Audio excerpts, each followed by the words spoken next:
we're back with Californiathon. The next run is going to be Ys Origin by Ghost King. This should be really exciting. And I think we have OC next to him providing some additional commentary. Yep. Before I start, I want to give a shout-out to Ozzy here, who actually... he actually went ahead and picked this game for his 12-hour challenge specifically to help out with commentary for this, so to actually get a better idea of how this game works. Yeah, though he is going to be running a different category than what I was learning. This game actually has 3 different playable characters, and each one is considered a completely different category as a result. For the one you're going to be seeing tonight is Toll, which is the kind of like third character that you have to have beaten at least one of the other stories in order to unlock. Okay. So, yeah. One sec. The Twitch handle listing is wrong. There's a G1 at the end of my name. Okay. Just let you know. Yeah. Okay. All right, we're good. Yep. Yeah. Bonus acquisition? No, right? Yeah, disable. There we go. 2 Gs. 2 Gs. That's fine. There we go. That's good. Thank you. Yeah. Okay. All right. So the run was going to begin as soon as I click disable here. So 3, 2, 1, go. All right. Like I said before, this is Toll's story. Toll is, out of all the 3 characters in the game, Toll is by far the fastest character of the run, and the game even emphasized that with his several of his abilities involving just altering his speed in some way. Yeah, so to kind of preface what this game is about, well, first of all, to actually unlock the character Toll, you have to beat the game at least once as one of the other 2 starting characters, Unica and Hugo is the name of the characters. For those unfamiliar with the Ys series, it's actually a very old series of games. It's been around for, I think this is its 30th anniversary of the very first game, which came out on like some Japanese exclusive home computer console. This cutscene takes about 2 minutes and 30 seconds to start every run. It gets a little bit annoying when you have to constantly reset because of the high density of tricks. But anyway, this is just sort of a bit of a preface for the character Toll, who is... basically, he kind of is a character who was originally a good guy and defected onto the bad side when corrupted with a lot of power, and these goddesses going into this tower to find the source of that attacked the ancient floating holy land of Ys, which is one of the first 3 games in the series, well, in chronological order. Origin, which is a prequel to the first game, and the second game, all take place, and they all actually involve the world of Ys. It's a pretty long-running series. Yeah, it really feels like Ys 1, Ys 2, and this game really just focuses on kind of what this is, the tower. Yeah, so this game takes place entirely in this one tall tower. Toll is this weird Dante from Devil May Cry looking guy on the bottom left. With claws.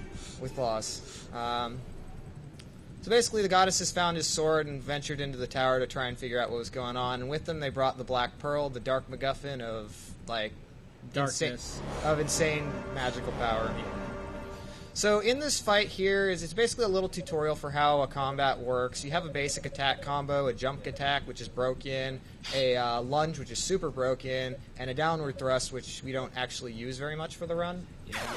It's not obvious right away, but he is using mouse and keyboard for this.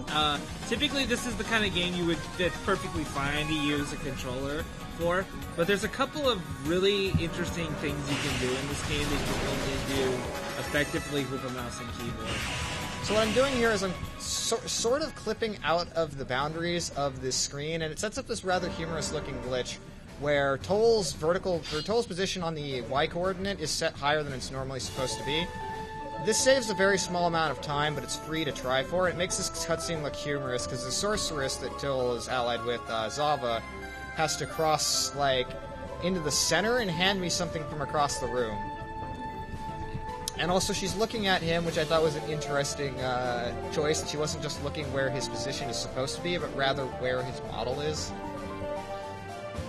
Anyways, so I'm going to be doing a lot of lunges here. Yeah. lunges works in this game normally. If you're using a controller, it would be like a double tap on the directional pad and with attack. Well, that's not really how it works with mouse and keyboard. You can basically use double tap click the movement key, which in this case is right click, I'm going to say? Left click. Left click. And it can just go into attack and it just lets him spam the lunge. Really easy. And right here, he needs to kill these 3 enemies that are glowing red here. These enemies that are glowing red are basically enemies that are causing a barrier to be put up. And he's trying to, make it so that they're grouped in a nice little area so he can just try and kill them as quickly as possible. Yeah, so as a quick note for combat, I'm not actually supposed to hit the attack button that many times in a row. Normally Tuttle has a 5-hit combo and then a brief pause. If you repeatedly left-click and attack, you repeat the first hit of your combo, and we refer to this as combo canceling. And here he went ahead and picked up his first magical ability, Godspeed, which is, if it isn't pretty obvious, he basically, almost teleports forward a short distance. Yeah, and he can spam it very effectively in this game. I'm going to try a little trick here. We got it. Nice. That's actually a really tight jump.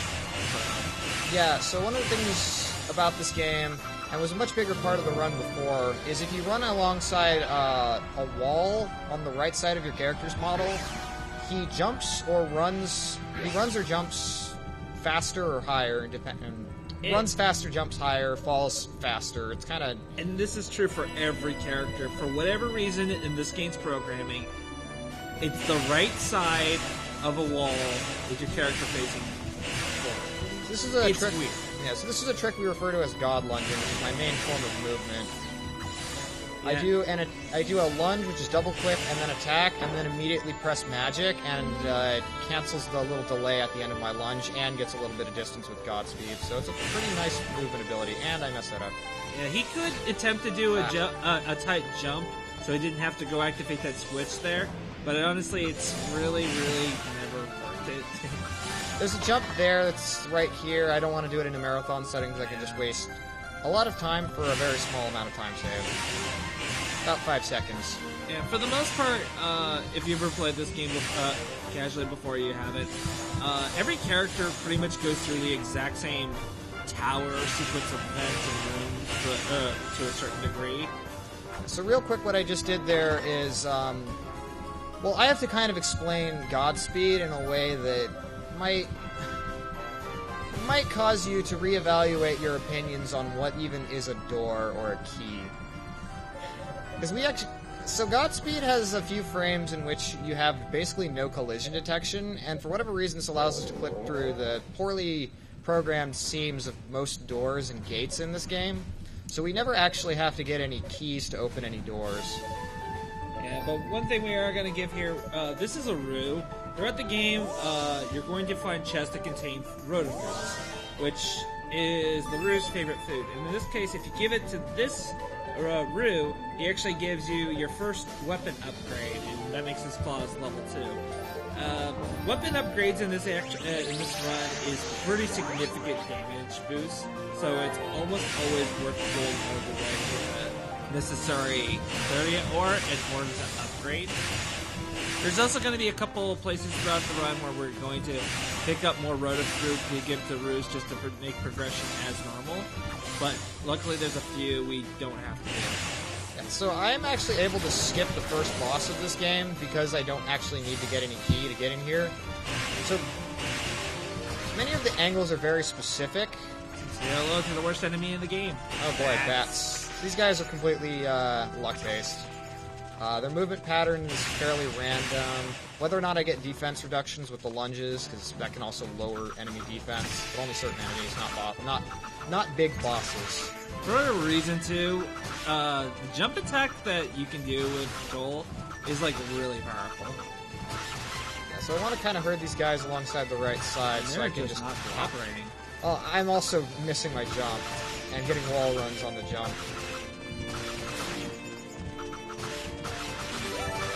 Yep. That's 2 and 3. Okay. Alright, with that, Toll has now unleashed his devil trigger, essentially. Every character in this game has what's called boost mode. Toll's is unique in the sense that it gives him not only kind of like increased defense while he's in Demon Toll mode, but it also augments some of his abilities in some way. For example, now Godspeed has a much longer range. Yeah, actually, it doesn't have a longer range. That's it just kind of changes the visual effects. Anyways, so this is a kind of tricky flip. Hopefully I can get it in a couple tries here. I'll explain it in a moment. Yeah, right now he's trying to set himself to be wall running and then go into Godspeed lunge. Just regular God lunge, no wall runs. I actually don't want wall runs for this part. So thankfully I can pick up boost again right here. Yeah, if he's not in boost mode during this part, what ends up happening is that he'll be sucked into the center of that, in which case he would... even if he is taking a couple tries here, it's generally worth trying to go for, because if when you destroy the red enemies there that would destroy this trap that he's currently dealing with, what would happen is a cutscene would show up and he'd be Unica, one of the other characters in the story. And that cutscene takes about 80 seconds, so it's actually faster to like fail this 4 times and then get it than it is to just kill the enemies and let the cutscene play. And I'm not getting the lunges, so this is really irritating. Come on. The annoying thing is the enemies in this room like to attack, and if I get hit by an attack, it cancels me out of my lunge. Oops, I activated a little bit early there.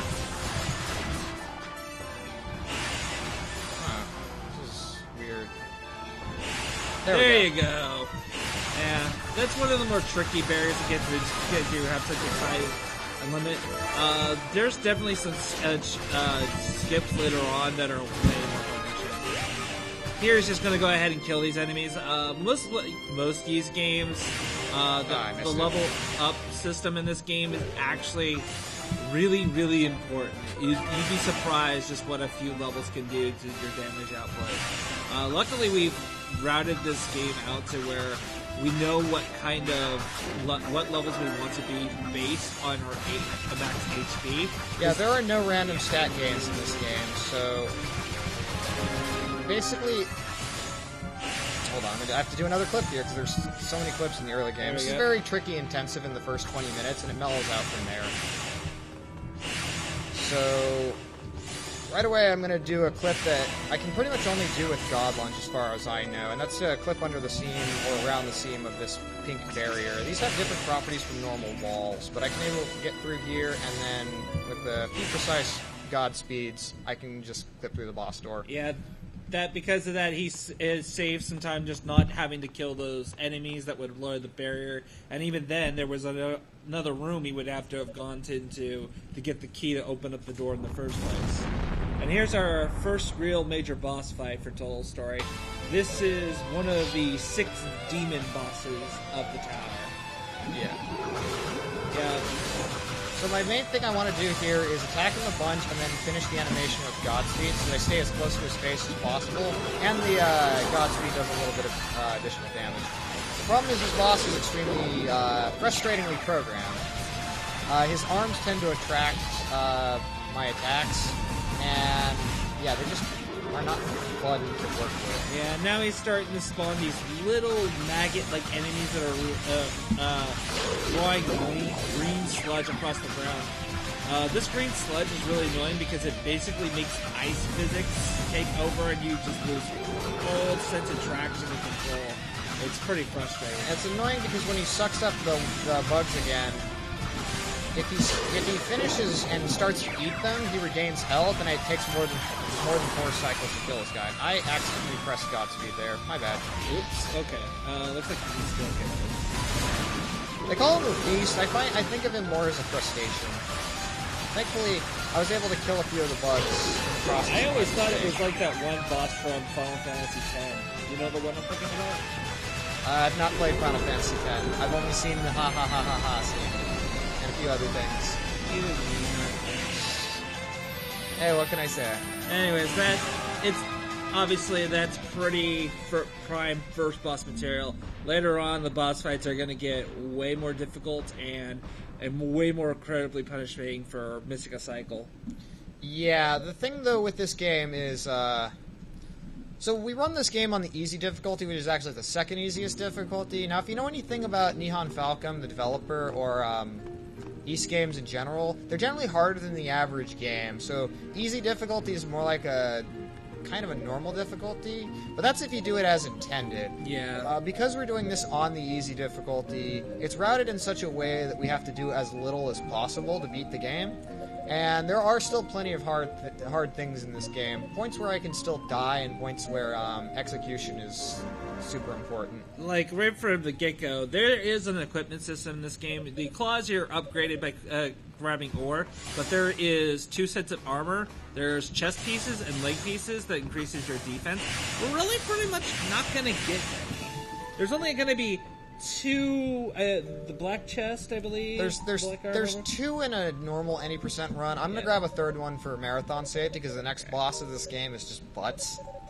It really is. There's a lot of cutscenes in this game. It's the one unfortunate thing about running this game is a fairly high density of cutscenes. It actually isn't that bad in my opinion. It's the amount of inputs per second in this game can sometimes wear on my hands after grinding, for hours. And so having just moments where I don't have to do much is nice. That being said, you can actually advance the text boxes in this game faster by holding down the jump button, which advances text pretty fast on its own, and then mashing the confirm button and left click. It saves, I want to say, somewhere around a second per minute worth of cutscene, but it depends entirely on how text intensive the cutscene is. Yeah. Do we have a moment to read off some incentives? Sure. Yeah, that's a good time. Okay, something I just wanted to mention because we're coming up to that closing soon is there is an incentive for Wise Origin to unlock that ultimate flashy attack. And I don't know if we're coming up to close to that. Is that something that we could still... It's up in the air, Ghost King? Yes, that the cutoff for that is a little over an hour into the run. Okay, cool. Yes, so that is just $1 incentive. We're now 15 away from that if you're interested in checking out that flashy attack. And just in general, any donations? Yeah, a total of 20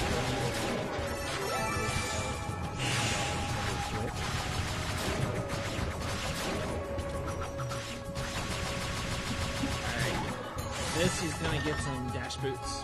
Yeah, so these allow me to run faster. Recent theory crafting has suggested it may be faster just to lunge the entire game, but we don't really know, so I'm grabbing them because it's tradition at this point. We still have a lot more testing to do on that. Which, shoutouts to the community behind this game. There's a very dedicated, long-time community of this game, which is actually... The community has also grown quite a bit recently. I think we've grown from about, 10 people to 20, and then our Discord has something in the realm of, 35 people right now. There's a lot of people in this series who are dedicated to just finding tricks, doing runs. It's a great community of just dedicated action RPG fans. Yeah, it helps that the Ys series is pretty varied. For action RPG series go, the Ys game has just enough variety between them that they still keep, what makes Ys games fun to begin with, but always add something different. Yeah, Anyways, so here's some armor. So to kind of explain what I'm doing here, I'm picking up mainly these red and yellow drops that enemies are giving me. Those give me temporary strength bonuses that slowly deplete. And when those run out, I lose a significant chunk of damage and MP regeneration. I also get the blue ones are defense, so that's nice as well. But I mainly want blue and red. I'm not getting what I need. And that's because the next boss is just, as I said earlier, the next boss is a lesson in frustration. Ideally, he would be really happy if he can get a nice big red drop to get his power boosted. And right a before big the yellow next one, which I didn't get, so I'm going to have to do backup strategies on this guy. Yeah, that's not terrible. Because this guy just takes, So I'm going to equip the black armor, because this guy does a lot of damage if I'm not careful. Yeah, this is Hugo. This is Hugo. Yeah. So Ghost my split for this guy is Jar Jar Hugo, because basically, other than the handful of people who run this game, shoutouts to Dragon Dark and Electorn, Who actually like this character? And I think not many people like this character. His personality is he's kind of a jerk, and his boss fight, he's a real jerk. So I'm actually going to ask for serious time on this fight, because it's going to be a little intensive. So I'll explain how this works in a second. I'm going to try and do the first half of the quick kill strat, and then just go and just wing it from there. Okay, here we go. Oh my god, this is awful.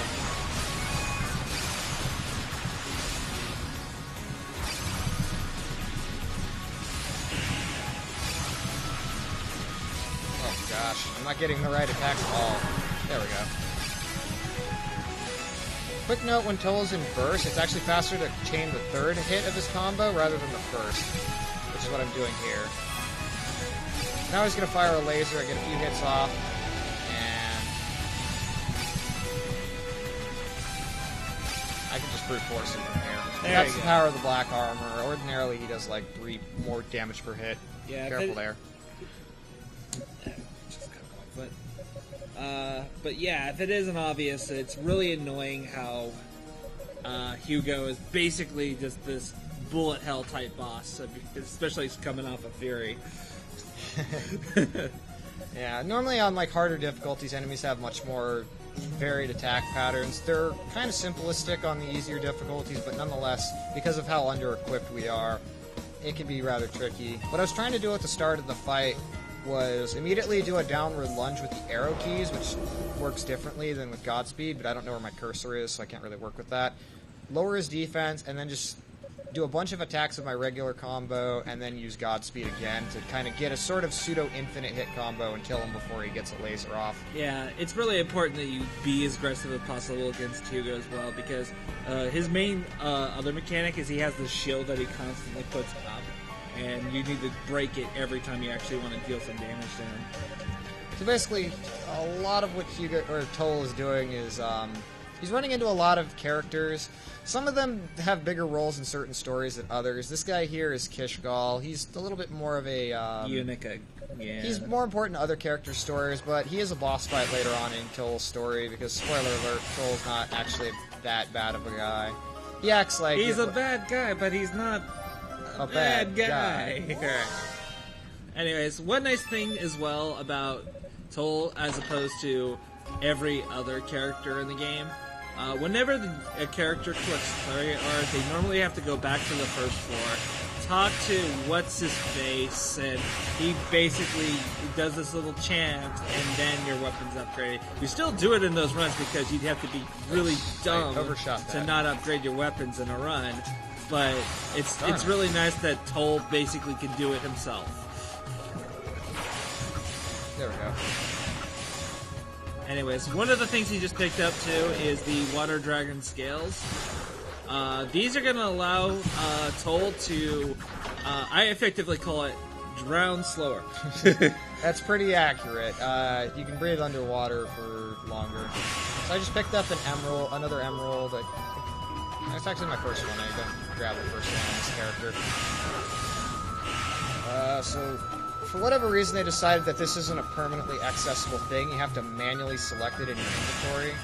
Yeah, it's weird. You had the separate equipment screen, but for whatever reason, the Dragon Scales is considered an inventory item space instead. This is especially annoying too, because one of the most common items you use in this game, the crystal that lets you teleport between save points. If you teleport, right, which makes it mean that you unequip the water scales and you go back into the water and you wonder why you drown, it's because you forgot to re-equip it. So this I have to do a jump flip at a 45-degree angle. It's a little awkward to get, so I kind of have to just force this one. There we go.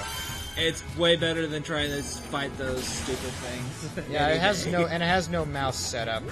Most skips in this game have a setup I can do on mouse, or they're really easy to do at a 45-degree angle. That is to say, I can just switch my hand over to the arrow keys and take them off the mouse. One thing to actually note about this game, I mean, among the million of other things to note about this game, is this game recently got a PS4 port. I'm doing the PC version, obviously, with the mouse and keyboard. The PS4 version, I think you can do cutscenes much faster, but it doesn't have nearly the same amount of glitches that you can easily perform reliably. Yeah, and as Just far 'cause as you lack I'm the aware, the cursor. game doesn't support like any sort of like keyboard binding, which is always kind of sucks.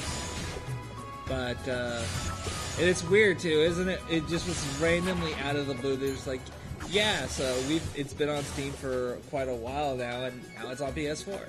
Yeah, I think it was sort of an anniversary type deal, but it's a different company who did the PS4 version. XC did the localization for the PC version, and I think .emu did the PS4 version. Yeah. So I'm warping back to Flooded Prison because it's faster to just warp here and go to where I need to go. And re-equip those water skills. I always remember to equip the water scales. It's one of those things where every runner of this game does it once, and then they're like, "Oh, I should never make that mistake again." Yeah, back when I was learning Unica, I think there's this one part where you have to wear two items at the same time. One is basically is cursed and will kill you instantly unless you're wearing another item that's anti-cursed. And yeah, I blew up. A quick note about this barrier.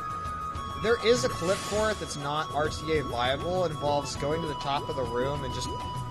You end up forcing yourself through the seam of the room. It's very difficult to actually get. We don't try for it in runs.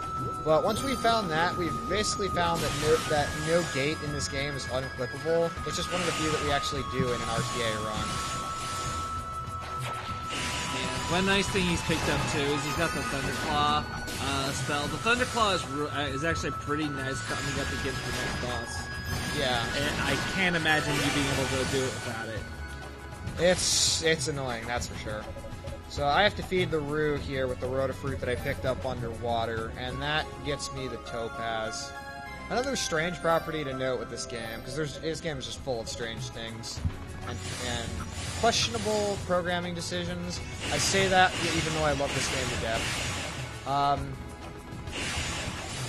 Yeah, for whatever reason, if you're not pointing at it, if you're not left-clicking or pointing to arrow keys or just moving in general, your Godspeed gets more distance. But the caveat to this is it auto-locks onto enemies. So I God lunged under that door, which is nice, and then flip into the boss room.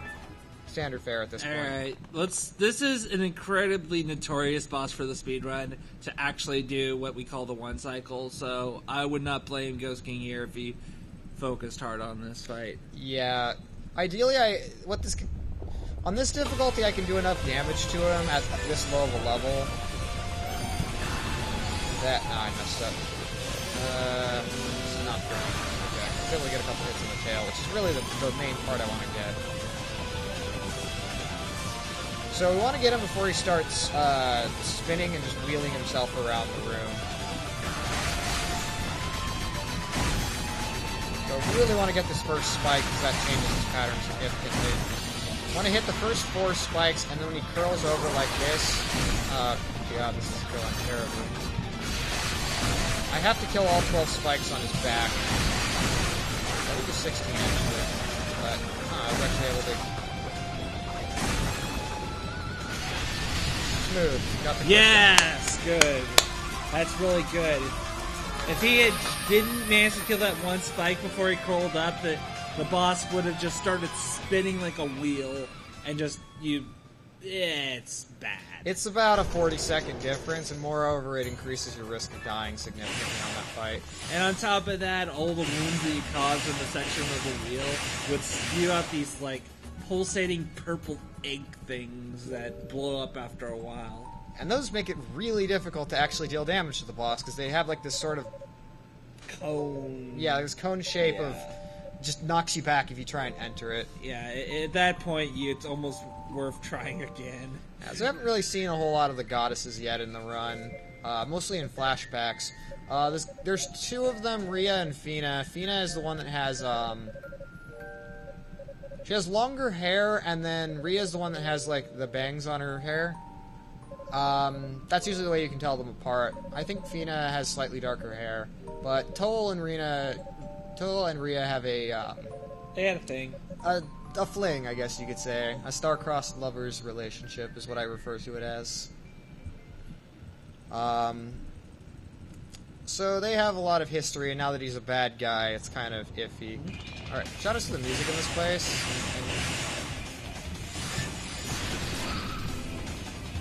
I ran out of magic. Okay. I have to get up to 152 before the next boss.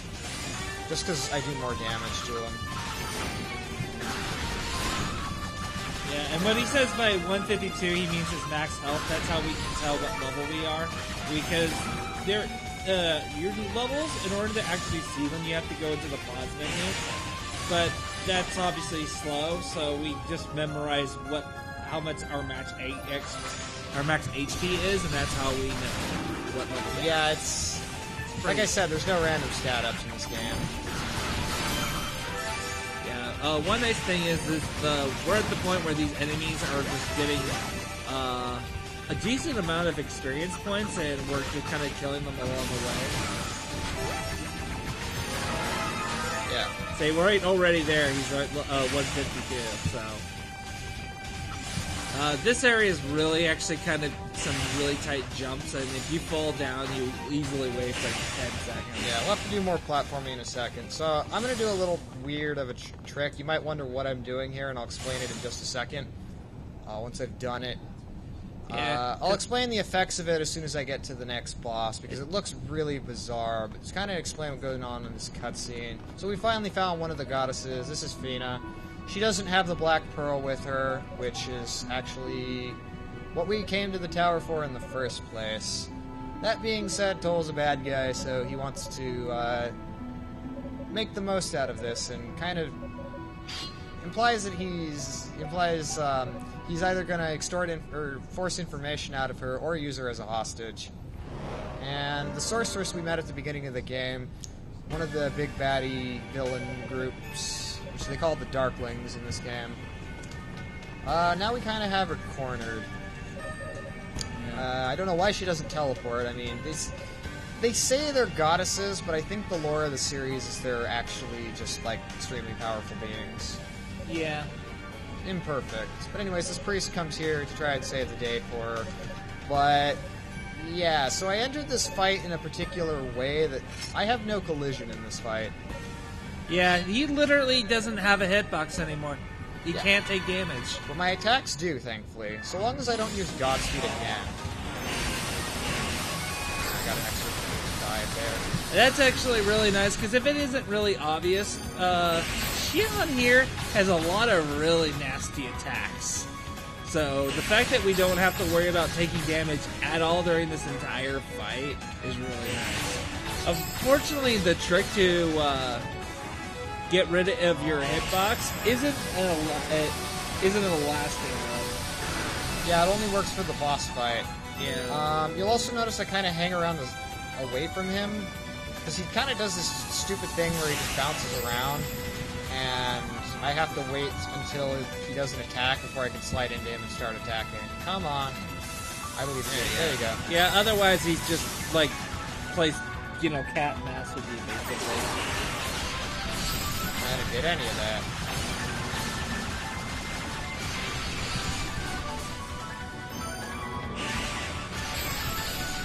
And very similar to how Hugo fight as well. He likes to put up a shield, and you have to break the shield to actually damage him.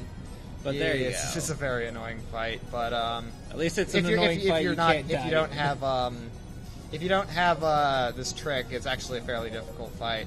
Yeah. So an older runner by the name of Spooty Biscuit found that completely by accident, and found that it's useful on a couple of other later bosses. One in particular that's actually really useful on, another one that you could either take it or leave it.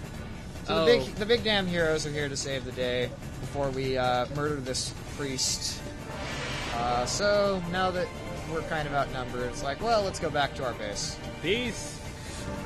Peace out. Well, I believe now it's basically this is the part where we have her hostage and we're just going to leave her tied up in that one tower spot. Yep, which we see this annex once, Yeah. and we never see it again because we're going to skip it. Yeah, like everything else. If you're playing, as far as I'm aware, just Unica, you see this annex at least a couple times. Yeah, there's a boss fight here just on her story. On Toll's story, you can skip it because there's like just 3 minutes of cutscenes in the door that you get the key for in this room, which you'll see a treasure chest in this room. Yep, there it is. Hello. There's a key in there. I don't need to actually get it because we don't know what the meaning of key is, or lock, or door, or gate. So this cutscene is actually particularly long. If you want to go do any plugs, go right ahead. I've been yammering for a while. Yeah, I can go ahead and just do some plug here of the charity that we support. They're a charity that people need help because of poverty, disasters, or any sort of emergency situation. Quickly delivering essential medical resources. Yeah, so all of the donation money and then also the sub money as well goes to direct relief. And like we said, we have a few donation incentives here that we kind of have active. One being for the very game we're watching, Ys Origins, and it is a donation incentive to activate an ultimate weapon. I suppose it's coming up pretty soon. So if you want to see that, we're only $50 away. Yeah, and then later on in the weekend, we have a few others, like a glitch showcase for Super Mario Maker, as well as DLC levels incentive for Castlevania Harmony of Despair, which only has about, looks like $370 left for that donation incentive.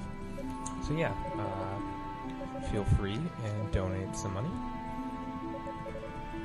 As a note, I'm pretty sure somebody may have noticed this, but yes, the item get sound effect in this game sounds suspiciously similar to Metroid's, and technically Metroid came first, but I think somebody did actually a compositional analysis and found that they're 45% similar, so not enough for any sort of...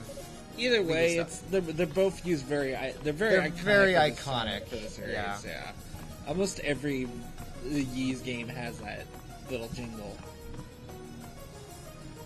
So kind of what happened in the cutscene, Fina was able to use her power to give me a harmonica by warping it through the magical prison, which severely just subdues her magic power.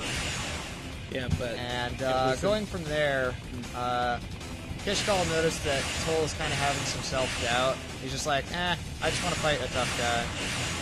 So, next thing we're going to do is go and grab the fire sword, which we don't actually use for anything, because still has Wolverine claws.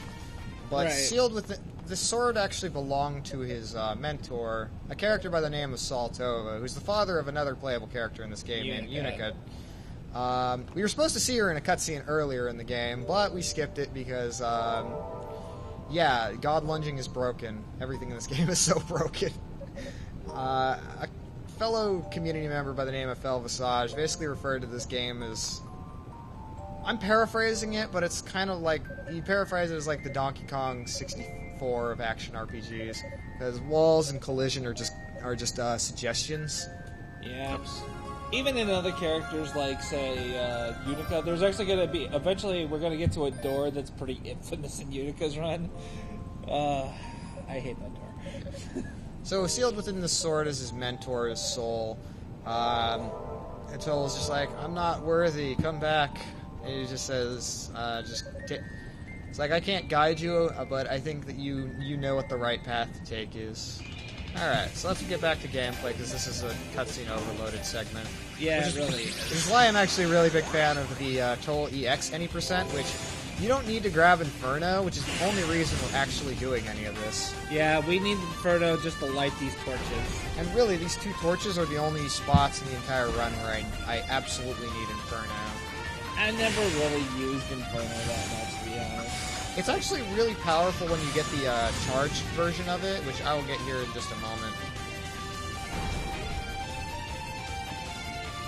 So I'm pretty infamous for falling off these platform sections.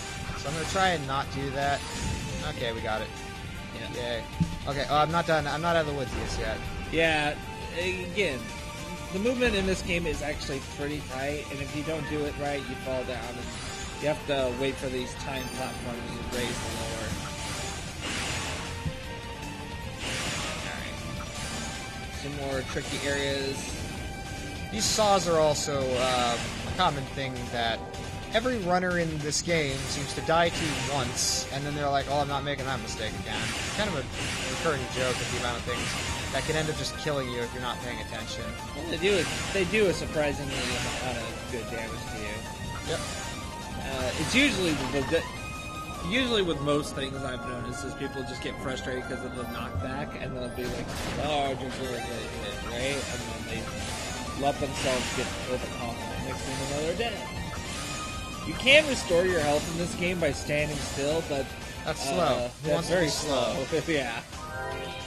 Get this boosted power up. I didn't actually need to do that, but I just wanted to point out that it's there because, yeah. Alright, reasons. this is the Devil's Corridor. Apparently there's some really funky music playing.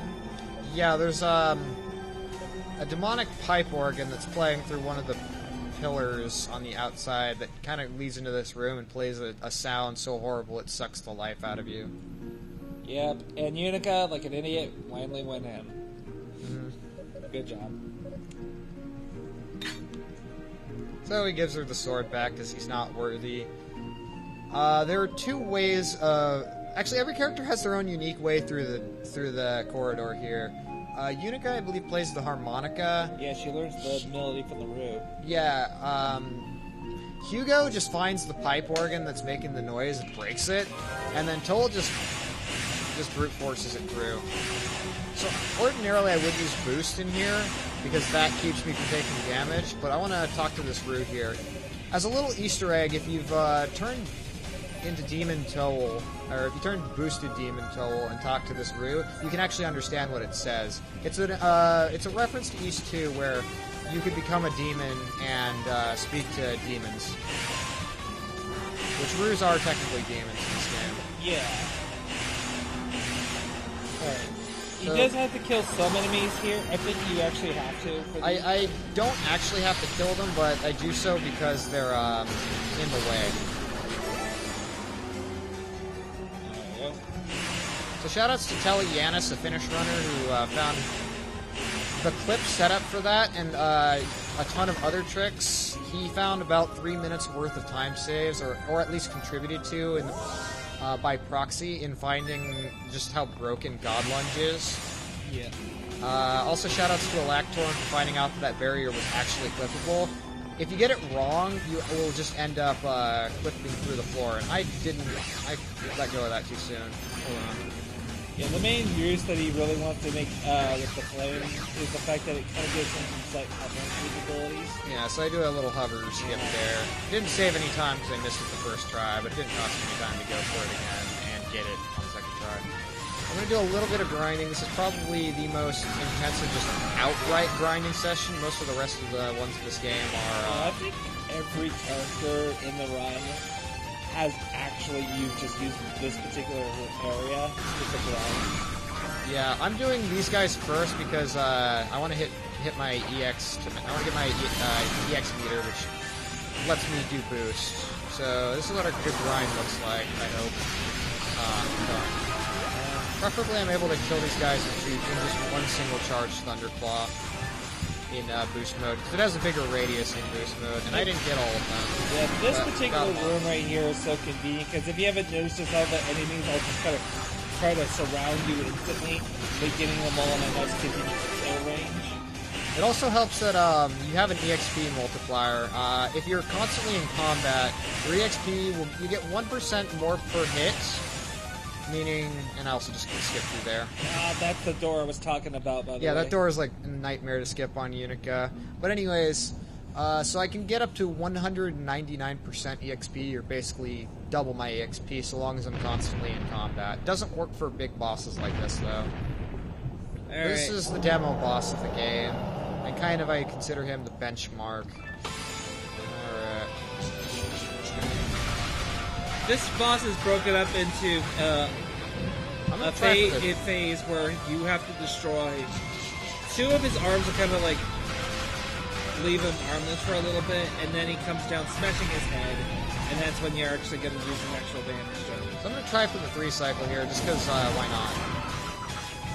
So you can clip into his head, and I messed up the 3 cycle, but at least I get to demonstrate that you can jump into his head and do more than 38% of his health, which allows you to do 75% over 2 cycles, and thus kill him in 3 cycles instead of the normal 4. It wastes about 15 seconds to try it and fail it.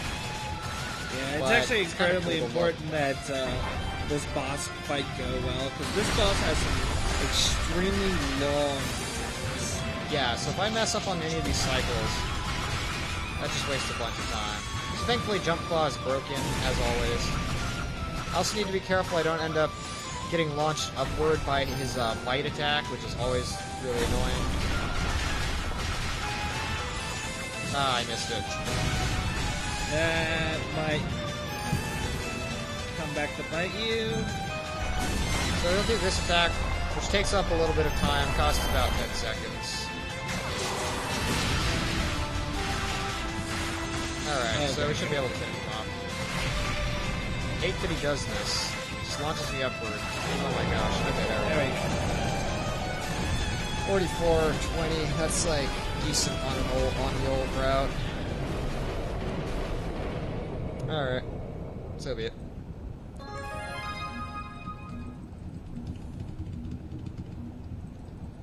With that, we go on to the Silent Sands. I Yep. think we run into another cutscene here. Yeah, one of the longer ones, I'd So, say. if we have any thing we want to say during this moment, this would be a good time. We don't currently have any donations that have come in quite yet, but yeah, just a friendly reminder that any donations in total over $30, does not necessarily in one go, makes you eligible to win a Nintendo Switch. And yeah, so throughout the marathon we're going to offer a bunch of cool incentives, specifically the Wise Origin incentive to unlock the ultimate flashy attack. We're only $50 from that. So yeah, get your donations in if you want to see that.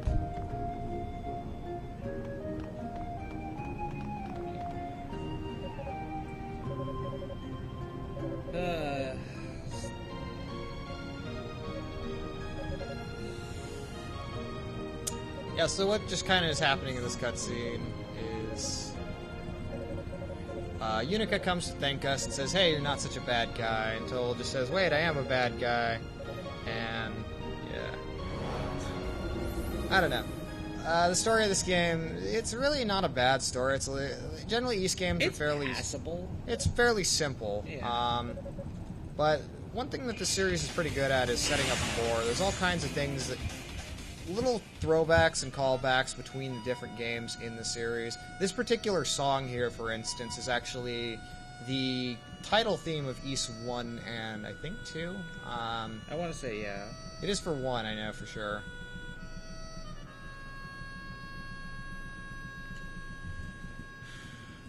Which, this cutscene is actually really awkward when you're playing,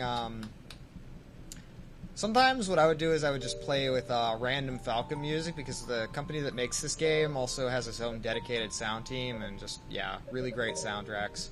Yeah, that's one thing almost every Ys game I've played so far is they've always had really, really good rocky tunes. It's pretty upsetting. Yeah. The thing is, too, though, if you play this cutscene without, like, if you play this cutscene without in-game music, this whole scene is, like, kind of eerily silent. So if you look back at your VOD, you think, like, this, yeah, you wonder if the game went down for a period of time. But it's just a case of, that actually being, you know, music and not playing. I'm tired, I tell you. Oh, you're tired. Tell me. I feel like I got something in my eye. I'm so tired. But yeah, this is just Textball City. Unfortunately, that's just one of the things about Ys Origins in general for pretty much every character is they got plot dump.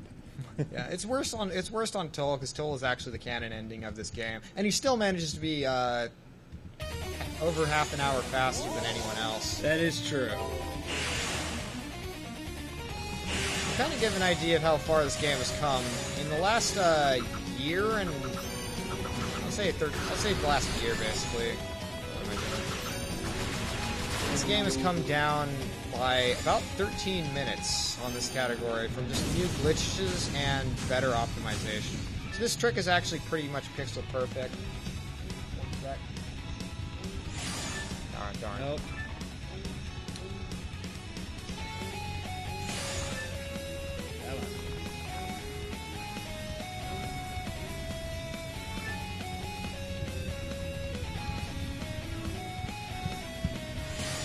There you go. You didn't. You might not have noticed it, but very, very closely, you might have noticed his arrow was moving ever so slightly. Yeah, that's probably the most pixel perfect trick in this game, and it saves about 50 seconds to get. So I ended up only saving a little bit of time, but still more than grabbing the key. By the way, these enemies he's fighting right now, screw them. I don't like them. I don't like them either. They literally just throw bombs randomly and... bleh. So, what I actually have done is I went into Windows Accessibility to enable a feature called Mouse Keys, which lets me use the numpad to move my cursor one pixel at a time. It's a little slower, but it's a way to get that skip reliably. And now he has the ability to double jump, a very convenient ability to have.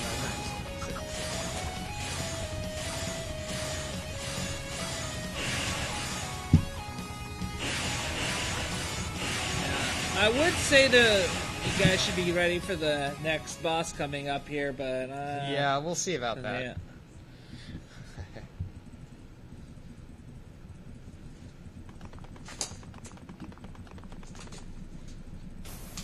So here we'll see the only actual consistently good use of the downward thrust attack. And what that does is stuns enemies. Not very useful because everything else is just so inherently broken. But there we're able to group them all up in one little spot and just finish them with Thunderclaw. So these guys happen to be undead, so I can't actually kill them right now. But that's okay. We got somebody else to do the job for you. Plot powers activate. So this is Goddess Fina, or Rhea. Wow, Rhea. I'm like, how am I missing this? I need some coffee. I would love some coffee. Anyways, so she has the Black Pearl with her, and at this point, Toll is just indecisive enough that he decides not to take her right here and now.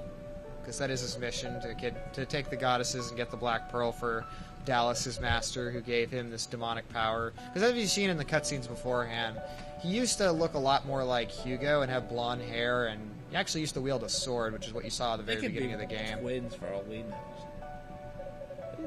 They really do. Yeah, kind of. But let's just say they're not, because I hate Hugo. We get it. You don't like Hugo. In fact, I think you've only played him as once ever. I beat the game as Hugo once on the easiest difficulty possible because I can't stand playing him because he moves so slow and all of his attacks are kind of... He has a shield which is very defensive, and I don't feel very defensive in these types of games. Landmines, which are stationary, and then he has a laser attack, which is the one cool thing he has. But you do that to unlock some of the bonus content of this game. And I've never done this game. I've never played this game as him again since. Except once in bonus mode, just for fun. I'm just going to say, for somebody that went another way to do Nightmare on Toll, you could probably do it again. I'm not doing Nightmare again on Toll. Unless, I decide I want to speedrun it for kicks and giggles. So this skip is actually not much faster to try for, but I'm gonna hit the statue here, but I'm gonna go for it anyways. Let's go for it. Stop throwing bombs. A scarab followed me, so that's just the worst case scenario. These scarab beetles are the absolute worst in this game. You have very few frames of armor after you get hit.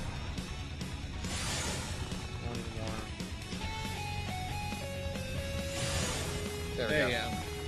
So not actually faster to put past that by more than like 2 seconds, assuming you get it first try. But it looks really swag, so I like to do it. But no, there's just a little thing I glossed over. What I picked up in the Guilty Fire, the previous area, was the Ring of Ease, which is this. Oh shoot! I was holding my cursor. It's this thing right here. And what that does is it lowers my MP consumption by 20%, which is useful over the course of a long run. Yeah, it's nice to be able to just spam God Burst even more. Yeah. Godspeed. Burst, on the other hand, is the name of the special ability that we get if you so generously decide to donate $50 towards it. Darn, I got stuck under the platform. Sometimes I hit this guy just because I have to wait for this platform cycle. Well, this has gone off to a wonderful... This has gone wonderfully. No, get back on there. Okay. I'm good. So this next door has a skip setup that... I had to find my own, and every runner has their own for this door because it's just not consistent for anybody. But it saves 3 minutes, so we end up doing it, and somehow I got that first try. I've never gotten that first try in a marathon run. I've done quite a few marathon runs of this game, but I'm not sure you can tell because always something goes wrong. Let's do this trick.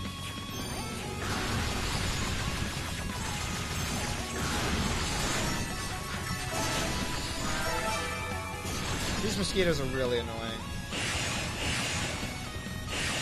Darn. There we go.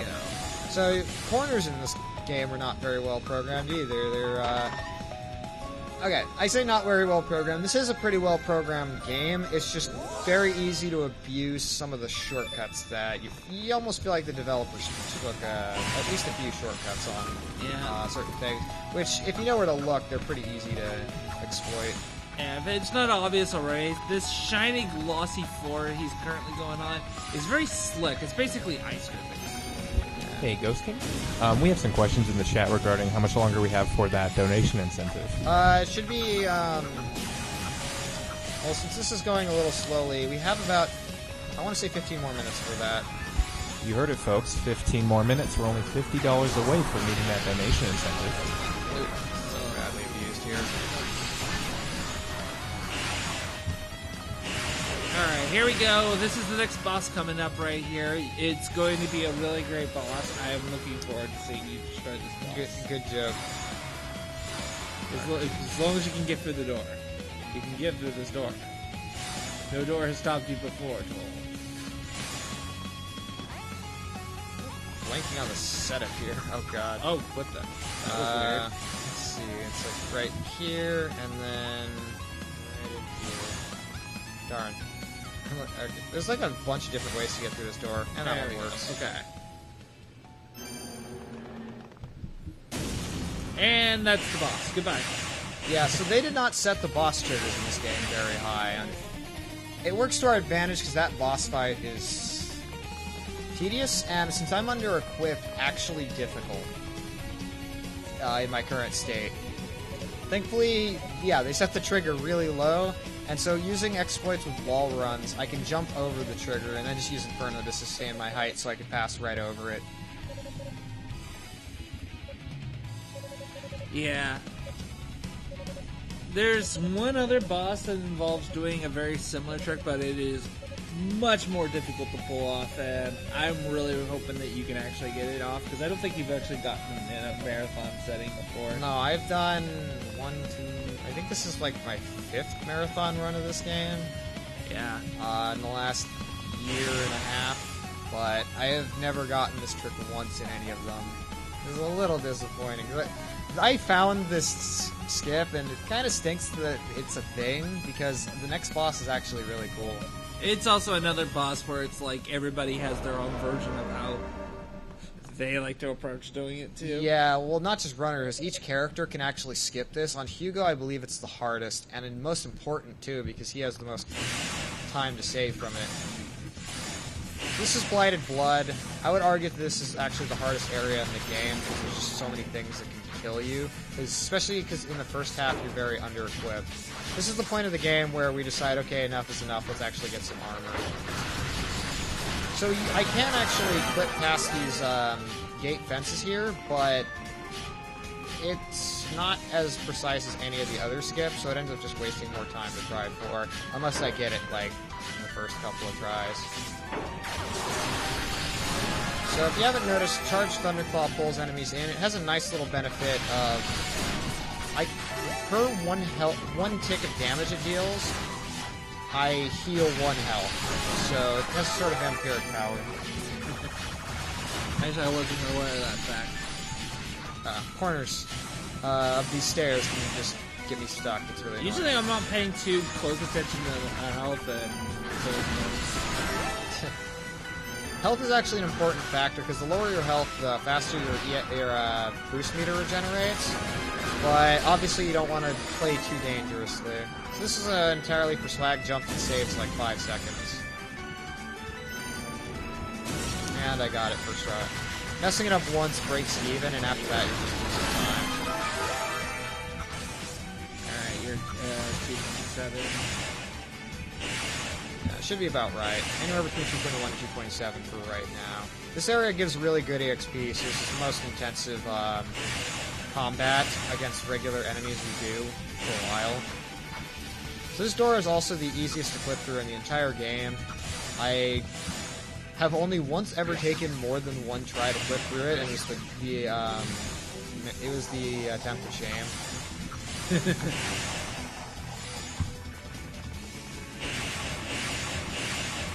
Trying to do it. He's also trying the wall run a little bit here. It's a little more difficult to do it against a curved surface like that. This next room is one of my favorites in the game because it's a very inventive way of taking care of enemies. So because we're so under-equipped, we don't do much damage to these glowing red, let's just call them crustaceans. But thankfully, there's this toxic pool here that they take 20 damage per second in here. And so I just pull them all in with Charged Thunderclaw and just beat them down and basically keep pulling them under until they die. Alright, and I think that's the last player you are? That is the second to last, actually. We'll be grabbing one more. Right, we got one more.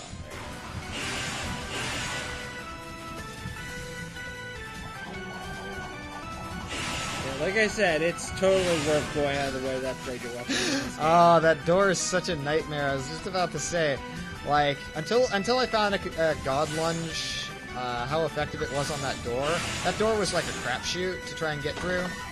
So to get that on the first lunge is ridiculously nice. Alright, these are the safety boots you were talking about, right? Yeah, these are one of 2 required pieces of equipment. The black armor doesn't do much for us at this point, so we need some big steel.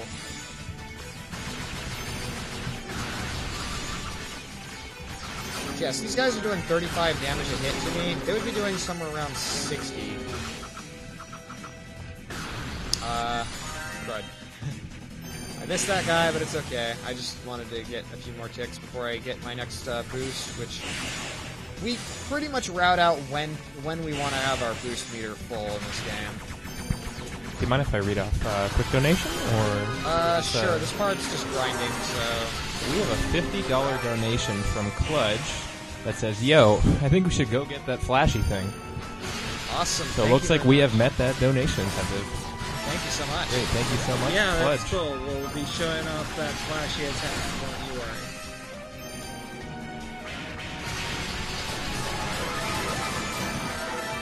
Yeah, as I said during one of the runs I was hosting earlier today, if you like Dragon Ball Z, you're in for a treat.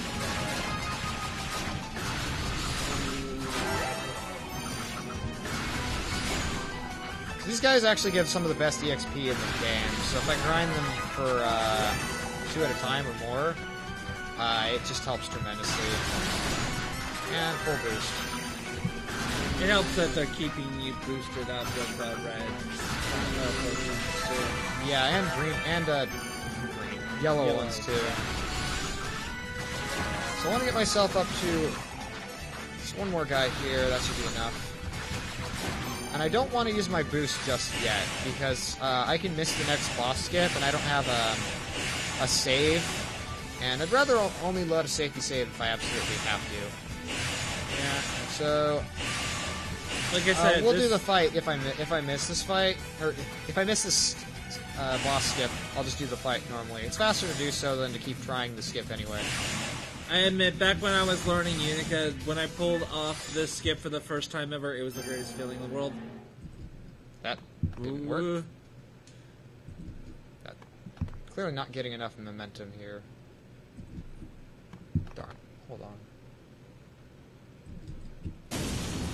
I used Inferno a little too fast. Yeah. Or I used it too slowly. Okay, unfortunately, we're gonna have to see the Mantis fight. Hey, the Mantis fight's cool. It's cool, but it's like the skip. That's fine. I'm 0 for 5. I'm not ashamed of that either. Yeah, so this boss fight is honestly you pretty much go ham with Yeah, this fight's notorious for people playing this game on their first playthrough on hard or nightmare difficulty, and the main reason is because he starts spitting out these guys which heal him after you complete his health bar, and it's especially annoying because you can do it multiple times. Thankfully on the easy difficulty, we do enough damage we only have to do it once. When I played this through on nightmare,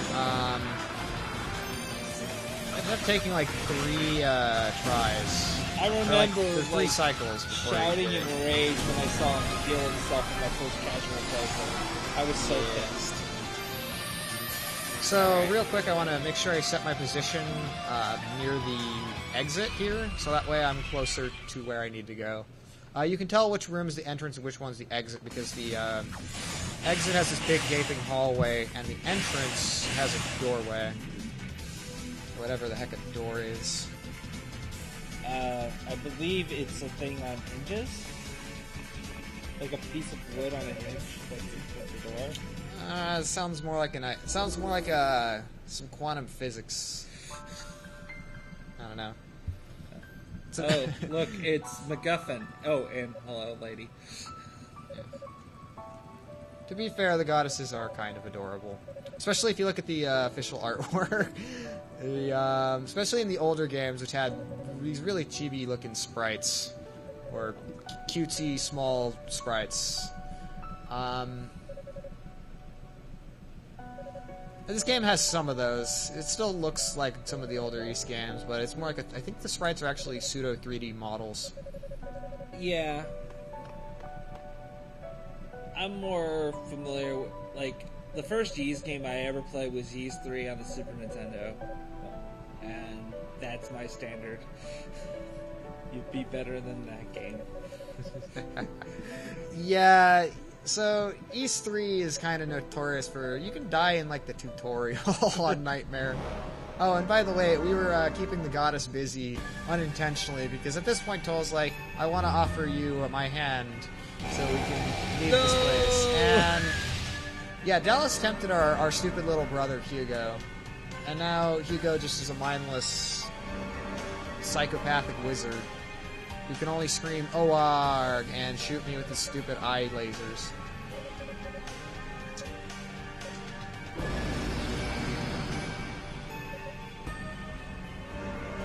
But yeah, Ys 3. Thankfully that game was remade into Ys Oath and Felghana. There's some people who are fans of the original Ys 3, and I totally understand nostalgia. Yeah. But Ys Felghana is a really good game as well in its own right. You know what I was surprised to see? Apparently, not only that, there was actually a Sega Genesis version of Ys 3. Ys games... And there was apparently a PS2 port. Yeah. The thing about Ys 3... The thing about Ys games is they have really weird histories on the consoles. The Ys 1 on the Sega Master System has a credits warp in the first town of the game that can complete the game in, I think, record is 20 seconds, maybe just barely under 20 seconds. Wow, that's 2 worlds quality. 2 Worlds wishes it was that fast. Anyways, it's really funny in this cutscene because you skip the Xion boss fight on Total EX, so it's like we just held this guy at the edge of our claw, and now he's helping us because Toll kind of has no one to turn to. His brother's been turned into a demon by our former master, who we kind of double crossed the heck out of. Yeah, and he gives us the Leela shell, which would have been really nice if it was like, you're back at the beginning of the run if you're trying to figure out where to go, what to do. Yeah. Basically, it's a communications device. Yeah, it lets you talk to NPCs and they give you ideas on what to do next. At this point, it's more of a symbolic gesture because you don't have it, and you really should, because Toll, if you've beaten... If you have Toll, you've beaten the game as at least one other character. And he pretty much goes through the same things for the most part, like in terms of like go to A, to B, to C, to D. So for the most part, run do end up feeling a little similar from each other. The main draw for each character is obviously their different playstyle. And several, they each have unique bosses to them. Yeah. They all fight the giant demonic bosses like the Mantis, the Beast. Well, nobody actually fights the Mantis, but everyone does fight the Beast. So I just picked up the last Rotafruit. It would have been faster if I had gotten that in the desert, had that incentive been met a little earlier, but that's no problem. So feeding this Rue allows me to unlock the Burst ability, which I'll explain what it does here in just a moment. Actually, I'm going to do it in the next boss fight. It looks kind of neat, but yeah, as you see there, Dragon Ball Z. It's Gallic time. Yeah, as our good friend in the community, Bowie the Hero, refers to it as Gallic Gun. I just say Kamehameha Hadouken, whatever. It's a hand laser beam. Typically, it's not worth going for on the route just because you can do just fine without it. But that's not to say it's not like useless or anything. It can be useful in a few places here and there, and moreover, I like doing it for marathons because it looks cool, in my opinion. And I'm getting body blocked by these. Oh my god, these guys!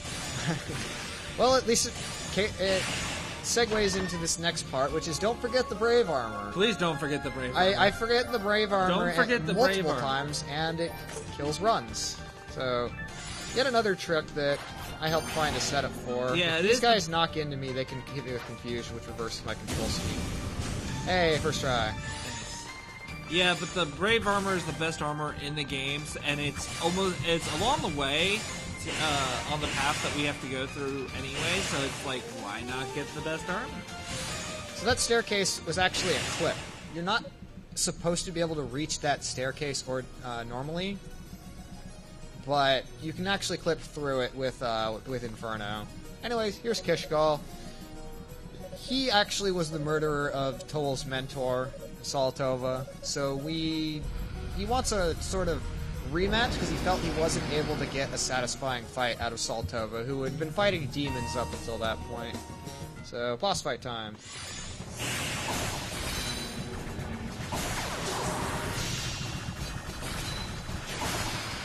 I charged the wrong attack. So Charged Inferno does the most damage to this guy. Inferno in general is the best damage dealing spell this late in the game. Thankfully my level is high enough that I don't take a lot of damage. One runner by the name of Fel Visage. Okay, here's Burst, by the way. But anyways, what Fel's Visage does is he runs this fight at 267, which is a lot riskier, but he doesn't need to do any grinding beforehand if he gets Victimo skip. It really just comes down to your own confidence in a fight. Not take the extra time to grind a little more. I am pretty low here. Let's finish in style. Yeah! Oh! Okay. That's a lot of blood. That's one of the big shames about the PS4 versions. They don't give you the blood toggle. And when you're fighting against bosses that you're invulnerable against, you basically paint the ground red. More so for comedic effect. It was like, how does this blood geyser just keep spewing? He's a demon. That too. I mean, he's not dead, so he's fine. You don't watch a lot of anime, do you? Not since 2014.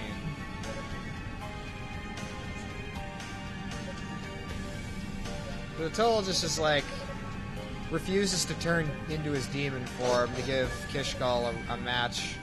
And so this girl that we haven't seen a little bit of in the run just comes in and shoots the Phoenix fire attack from her sword, which is really useful in her story, but it just kind of comes out of nowhere in this one. Yeah, I actually really like that spell. It is a really cool attack, Yeah. although it really begs the question, can she use magic? Because she says she can't use magic. in her And yet entire she's story. using this. All of her spells are basically magic. Yeah. Let's just be honest here. But there's a lot of plot development and personal growth along with that play. And I'm sorry, I'm reaching. There's like I said, the game's story is pretty solid. I like the characters in this game. I don't get enough of that in the speedrun because obviously we skip a decent amount of the context just by skipping text, let alone skipping the cutscenes. Yeah, and even then, some of it you're probably not going to get unless you play the other character storylines. Oh, yeah. There's some things. There's a lot of things in here that are just references to other games. But it's really neat seeing the character differences in this game. Unica is more for traditional East fans who. She plays basically like Adol Kristen, the main character of the East series, who's in every game other than this one. Then there's Hugo, who's for the kind of people who enjoy playing games like, I don't know, Draken.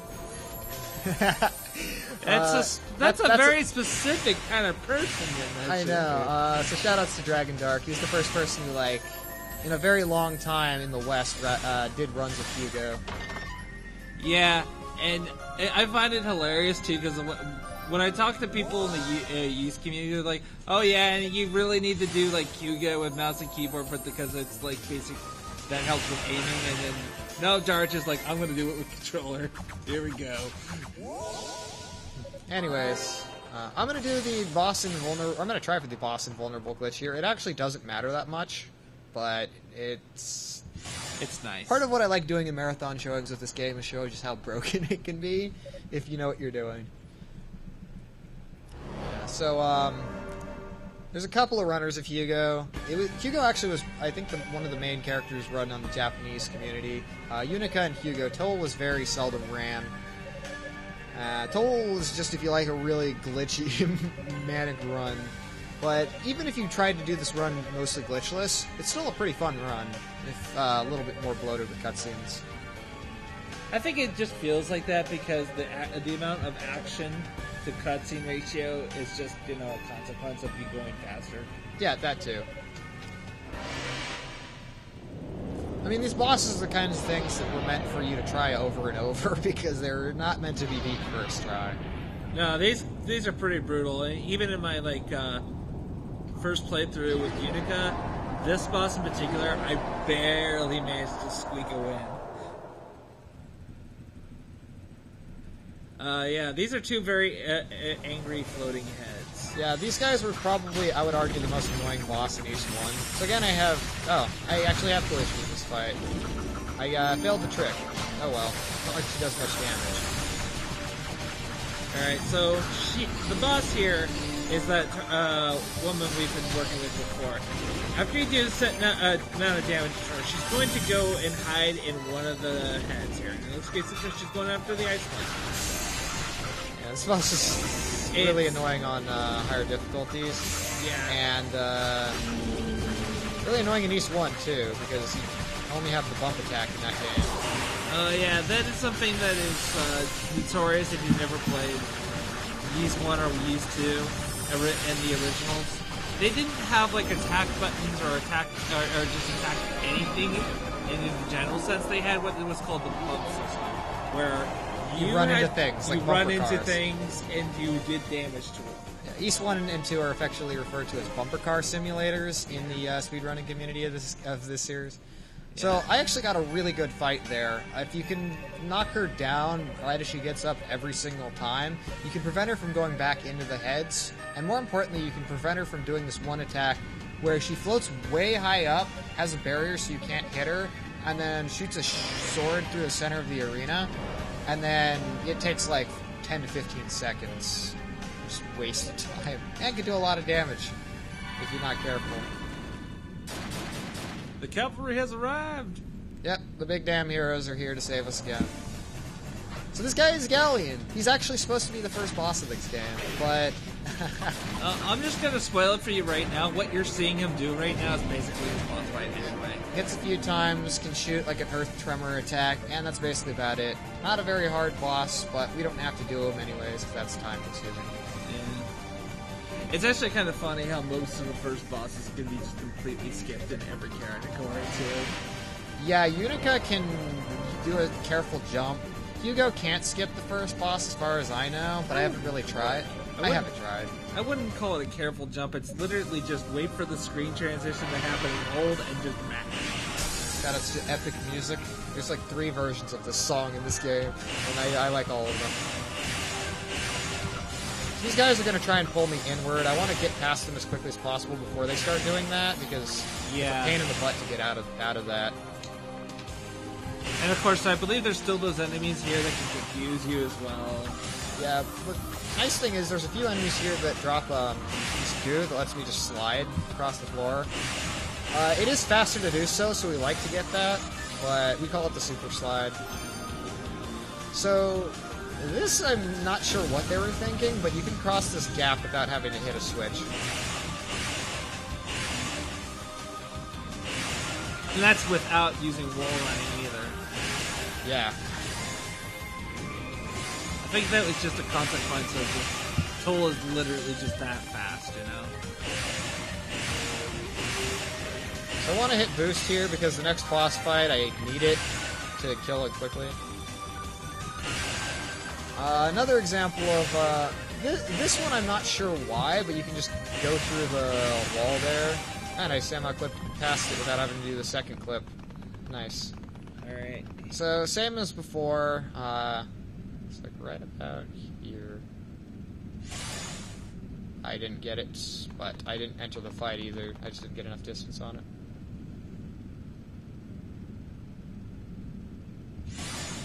There we go. Alright, that should have been You know how you get it. You know whether you get it if you're standing on the square at the top of the steps. So, Epona is sort of Hugo's wannabe girlfriend in his story, where they have this sort of Batman-Catwoman relationship, where they're villains, or they're enemies, but they secretly crush on one another. She doesn't play much role in this story. She just kind of appears at one point and then just gets tossed around later. Yeah, it's actually really nice that you actually can do the invincibility glitch. Yeah, this fight, it's not impossible. It's not, like, really difficult to beat without it. But it's so much faster. Like 50 seconds faster. Yeah, because he's basically still doing the whole shield thing too, where you have to break through that in order to actually deal any damage to him. But now just add that, and on top of that, he's just throwing out way more projectile. And just... yeah. It's really just kind of going out and do that.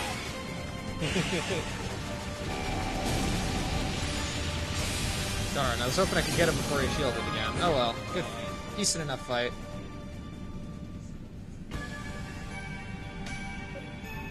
I think this run looks like it should be around a 134. The last 12 minutes of this game are fairly scripted. All the hard stuff is out of the way, thankfully. And it's a bit unfortunate because these games are known for really hard bosses, but the final boss of this game is easy even on Nightmare. Yeah, I didn't find it that bad, actually. Yeah. Took me... Well, I mean, to be fair, I have over 400 hours in this game, so I know enough about this game that I know how the final boss generally can work and how to deal with them. So I beat, I think, the first phase of the final boss, because if you die on either phase... I'm just thinking more along the lines of, like, if you've played other Ys games, this is not nearly as bad as some others. Oh yeah, some of them are really difficult. I think one of the most... Nightmare. Gosh. Felghana Nightmare. Ugh. But yeah, so the final boss, the first phase, I think I beat him in 2 tries.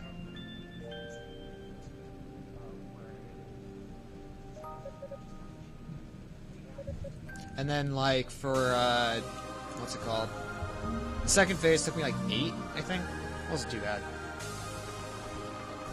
Welcome back. Oh, the music's back. Yay, music. So, I did just pick up the Goddess Ring from beating Hugo up, my stupid little brother. But I don't want to equip it just yet, because although it is very useful for the next boss fight, I still have the Ring of Ease, which lowers my MP consumption, and a lot of ground to cover getting up here. Yeah, So, alright. let's make sure we equip it, and we're at the final boss. Yeah, it's really important you make sure he equips it before he goes to this, because you can't swap equipment out during a fight. Yeah, so we're at the final battle. It's about 6 minutes of cutscene and 4 minutes of boss.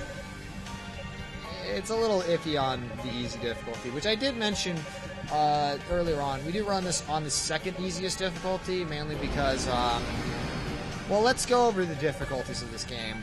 If you're gonna go into hard, you might as well just do Nightmare anyways. So, not so much that one. Normal can be done in under an hour 40. You're pretty good at this game, but its marathon safety, I would argue, is about half of what this game has. Not to mention the guy who has the record on both easy and normal runs normal on the Japanese version, which is prone to crashing. And that version's faster, but we don't like to run it because it's prone to crashing. Very easy is so just trivial. Like, it's astounding how little you actually have to do to beat that. It's mostly movement and execution at that point. There are some bosses in this game which can be challenging on this difficulty. There's none of that on very easy. And then Nightmare is for a special kind of masochist. Like you. Hey, I mean Nightmare casually. I mean Nightmare speedrunning. Oh. Now that... Now, why would you do that? Yeah, it's fun to do things on hard difficulties. I don't see any problem with it. I just don't want to do it myself. Yeah, that's exactly my point. Alright, so first boss fight here is Dallas. He's a bit of a jerk. But his battle theme, some people don't like it. I think it's probably one of the best boss themes in this entire game.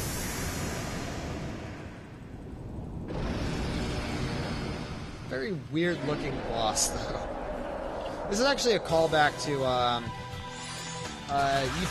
you actually fight Dallas in one of the first two East games, and he's got this, like, at least in the remake, I don't know if it's like this in the original, but he's got this same boss theme, and it's a really nice callback to that. Or call forward, since technically this game takes place later in chronology.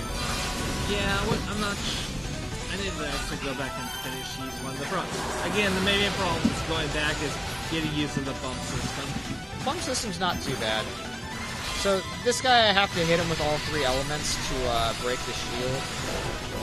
And jump attacks, as usual, are extremely powerful.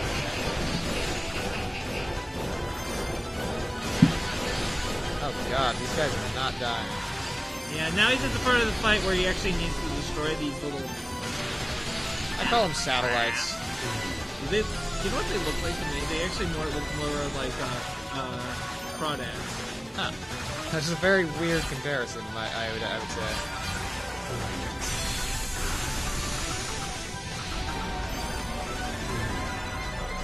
And the worst part of this fight is either the boss or these little satellite guys really love to go off screen. Also, I somehow got the very tail end of that attack.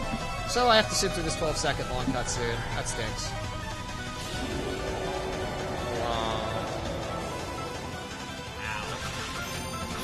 I think you got it.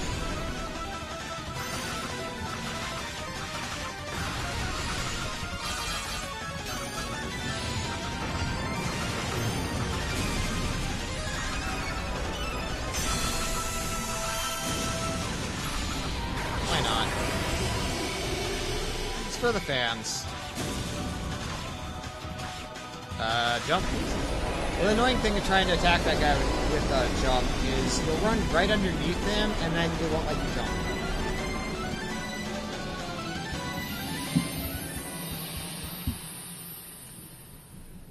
And unfortunately, between the two final bosses, it gets the longest cutscene in the game. Yep. Which the final boss is honestly a break for runners, because once you get past Hugo, you know, like, okay, I know I can PB. That being said, you can still get trolled for up to a minute loss sometimes if you get the absolute worst luck on Dallas and this next fight, which... And I'd say this is the part where it definitely diverges the most. Yeah, this is the part... Other characters, you fight Dallas and you beat the game. Yeah, this guy, you fight Dallas and a Dragoon appears from the sky to throw a spear into Dallas's heart. And it turns out that that's actually Toll's father.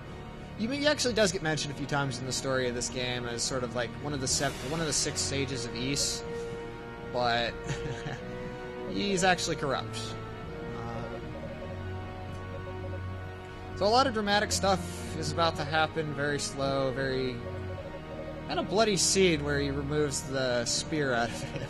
As bloody as little chibi sprites get, I guess. Exposition. Why did you do this? How could you do this?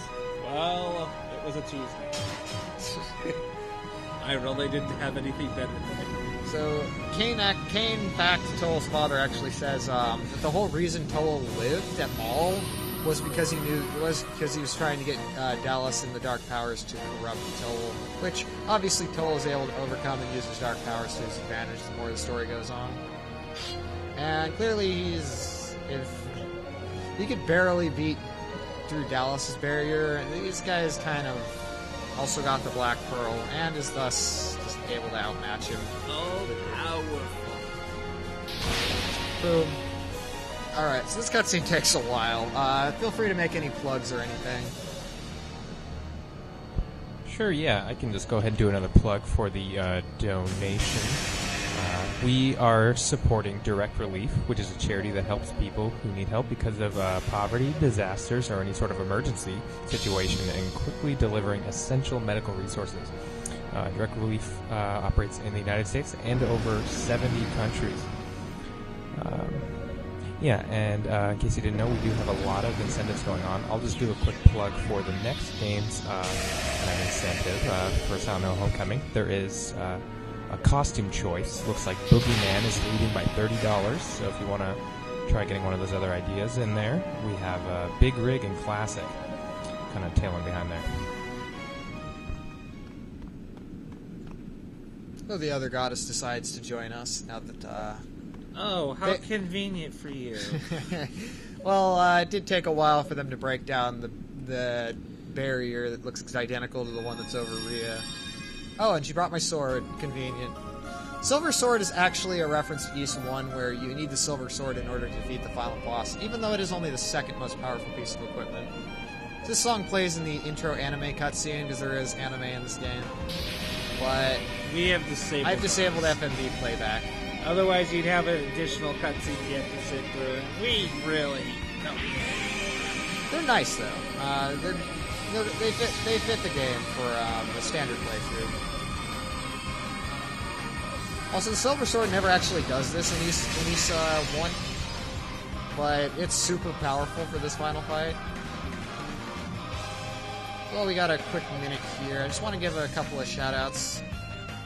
So shout-outs to the Ys community, specifically the runners for this game. I've already shouted a few of them out. Patella Yanis, Felvisage, Tsukibaka. I don't know how that guy is able to find as much time as he does to sink into this community, but he is just... Yeah, big shout-outs to Tsukibaka.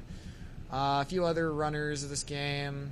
A few other people who found tricks. Crush Dude, Run, he actually inspired me to pick this game up. Spooty Biscuit, who used to run the game but doesn't anymore. Oh yeah, we got a final boss here coming up. There's a lot of other people. It's a great community. So, right, thanks to those guys constantly supporting me. Anyways, so I combo cancel here, not because it does more damage, but because each individual hit goes towards my boost meter much faster. So now I have an instantly full boost meter. So I fall off here to actually intentionally take damage. You can die on this fight if you're not careful, but you get more boosts this way, so I intentionally take damage to also burn through these cycles.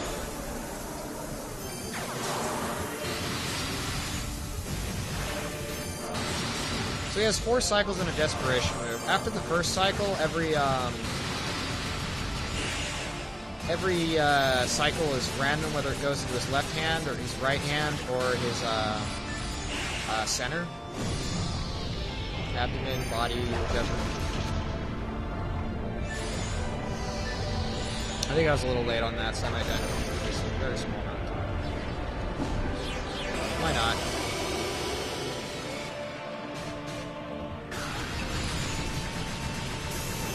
Darn, it's in his right hand, which became vulnerable there for a second. There we go. Combo canceling makes this fight just look really funny, because you're just shooting out way more spheres of light than destroyed.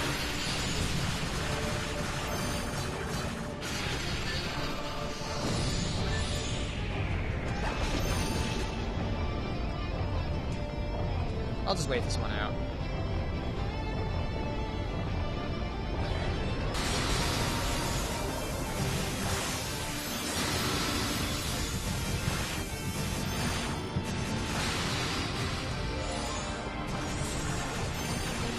So after this, he's going to do a sort of a desperation attack, and why not? He'll pay good money for this. Oh, what? Weird hitbox, okay, yeah, sure. Yeah, burst is not the most reliable. Sometimes it's just, you'll hit the target, but it won't do anything. But it looks really cool, so gotta do it for the fans. So time is going to be coming up here when I deal the final hit. I'll call it. Gotta do this the style way. Alright, let's do this. And time.